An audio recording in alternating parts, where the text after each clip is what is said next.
এই জায়গায় আমরা টোটাল 4টা হোল করা হয়েছে, দেখতে পাচ্ছেন 4টা হোল করছি।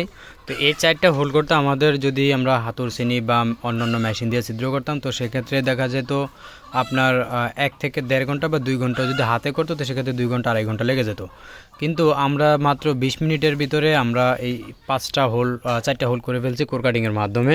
এবং এই জিনিসটা ফিনিশিংটা কত সুন্দর হয়েছে, এই জায়গায় যেহেতু সম্পূর্ণটা প্লাস্টার হয়ে গেছে, এই জায়গাটা কত সুন্দরভাবে ছিদ্রটা হয়েছে, মানে পুরো একুরেট। এই জায়গায় যদি একটা ব্যান বা টি লাগায় তাহলে কিন্তু পুরো ফিক্সড হয়ে যাবে। হ্যাঁ, তো কতটা সুবিধাজনক হয়েছে আশা করি আপনারা বুঝতে পারছেন। ধন্যবাদ সকলকে, আসসালামু আলাইকুম।